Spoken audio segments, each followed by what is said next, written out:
Good morning, students. Myself Soni ma'am. Today I will teach you geography, class 6, chapter 3 motion of the अर्थ, मतलब पृथ्वी की गति। पृथ्वी की गतियाँ कैसी होती हैं इसके बारे में हम आज पढ़ेंगे। ले आइए स्टार्ट करते हैं। देखिए इसमें पहले तो आपका जो चैप्टर शुरू हुआ है लेट्स डू, करा कि आइए कुछ करके सीखें, मतलब पहले आपको एक एक्टिविटी कहा है करने के लिए, वो करिए। देखिए इसमें क्या कहा है, take a ball to represent the earth and a lighted candle a represent the sun. आप एक मतलब पृथ्वी को दर्शाने के लिए एक गेंद लें तथा सूर्य को दर्शाने के लिए क्या लें, एक जलती हुई मोमबत्ती। ठीक है। Mark a point on the ball to represent a town X. Place the ball in such a way that the town X is in darkness. Now relate the ball from left to right. As you move the ball silently, the town will have its sunrise. As the ball continue to move, the point X gradually gets away from the sun. This is sunset. मैंने पहले इसमें क्या कहा कि आप एक ball लीजिए, जलती हुई मोमबत्ती लीजिए, और आपका बॉल क्या रहेगा, पृथ्वी रहेगा। जलती हुई मोमबत्ती किसको इंडिकेट करेगी, सूर्य को। अब देखिए जो जलती हुई मोमबत्ती है, आप गेंद पर शहर एक्स लिख लें, मतलब एक्स एक साइड लिख लें, दिखाने के लिए निशान लगाएं, मतलब एक्स का निशान लगाएं। अब गेंद को इस प्रकार रखें कि शहर एक्स में अंधेरा हो, मतलब मोमबत्ती के सामने इस प्रकार रखें कि उस एक एक्स के साइड अंधेरा हो। गेंद को आप बाएं से दाएं घुमाएं। जैसे आप गेंद को थोड़ा घुमाते हैं तो शहर में सूर्योदय होगा, मतलब जहाँ से एक्स वाला पार्ट है धीरे धीरे रोशनी आएगी। तो आप अगर गेंद को आप घुमाना जारी रखते हैं तो बिंदु एक्स धीरे धीरे सूर्य से दूर चला जाता है। यह सूर्यास्त है। तो इस प्रकार से क्या होता है, ये आपको एक पृथ्वी की गति के बारे में बॉल से इंडिकेट करके बताया है। आप लोग अपने घर पे करिएगा। अब देखिए बच्चों, इसमें जो है आपको है as you know that the earth has two types of the motion. आपको पता है कि पृथ्वी की दो प्रकार की गतियाँ होती हैं, नेमली रोटेशन एंड द रिवोल्यूशन, जो घूर्णन एवं परिभ्रमण। घूर्णन किसको कहते हैं, घूर्णन इसको कहते हैं जो अपनी धुरी पे घूमता है, परिभ्रमण जो एक चक्कर पूरा कंप्लीट करता है। ठीक है। पृथ्वी का अपने अक्ष पर घूमना घूर्णन कहलाता है, अपने अक्ष पर, अपनी धुरी पर। सूर्य के चारों ओर एक स्थिर कक्ष में पृथ्वी की गति को परिभ्रमण कहते हैं। तो आप ये rotation, what is rotation and what is the revolution, इसको आप जरूर लर्न कर लीजिएगा। ये यहाँ से यहाँ तक, ठीक, इसको लर्न कर लीजिएगा।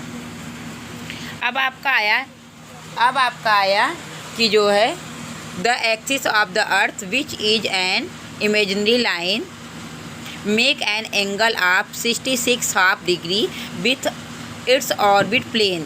The plane formed by the orbit is known as the orbital plane. तो जो पृथ्वी का अक्ष एक काल्पनिक रेखा है जो इसके कक्षीय सतह के 66.5 अंश का कोण बनाती है। यह समतल जो कक्ष के द्वारा बनाया जाता है उसे कक्षीय समतल कहते हैं। जो ये बनाया जाता है तो ऑर्बिट प्लेन कहते हैं इसको। ऑर्बिट मीन्स क्या होता है, ऑर्बिटल मीन्स क्या होता है, कक्षीय, मतलब ऑर्बिट मीन्स होता है कक्षा, ऑर्बिटल, और प्लेन मीन्स समतल कहते हैं। ठीक है। जो ये 66.5 अंश का कोण बनाता है। पृथ्वी सूर्य से प्रकाश प्राप्त करती है। पृथ्वी का आकार गोल के समान है, इसलिए एक समय में सिर्फ इसके आधे भाग पर ही सूर्य की रोशनी प्राप्त होती है। आप इसको 33.2 में देख सकते हैं। सूर्य की ओर वाले भाग में दिन होता है और जबकि दूसरे भाग में सूर्य को क्या होता है, दूर होता है, वहाँ पर रात होती है। ग्लोब पर वह वृत्त जो दिन तथा रात का विभाजन करता है उसे प्रतिदीप्त वृत्त कहते हैं। ठीक है। यह वृत्त अक्ष के साथ नहीं मिलता है, जैसा कि आपको चित्र 3.2 में देखिए, इसमें आपको दिखा रहा है। देखिए ये नॉर्थ पोल और ये साउथ पोल, ये मिलते नहीं है। देखिए एक पार्ट में रोशनी है, दूसरे पार्ट में नहीं है। यह वृत्त अक्ष के साथ नहीं मिलता है, जैसा कि आपको दिखा दिया। उसमें पृथ्वी अपने अक्ष पर एक चक्कर पूरा करने में लगभग 24 घंटे का समय लेती है। घूर्णन के समय काल को पृथ्वी दिन कहा जाता है। यह पृथ्वी की दैनिक गति होती है, वो डेली 24 घंटे में ये काम करती है। सर्कल ऑफ द इल्यूमिनेशन, इसको क्या कहते हैं? प्रदीप्ति वृत्त कहते हैं।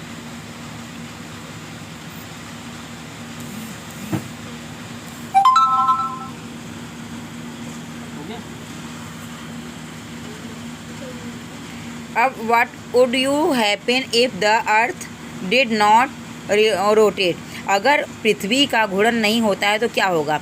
सूर्य की तरफ वाले पृथ्वी के भाग में हमेशा दिन होगा और जिसके कारण उस भाग में गर्मी लगातार पड़ेगी। दूसरे भाग में हमेशा अंधेरा रहेगा और पूरे टाइम ठंड पड़ेगी। इस तरह अवस्था में जीवन संभव नहीं हो पाएगा।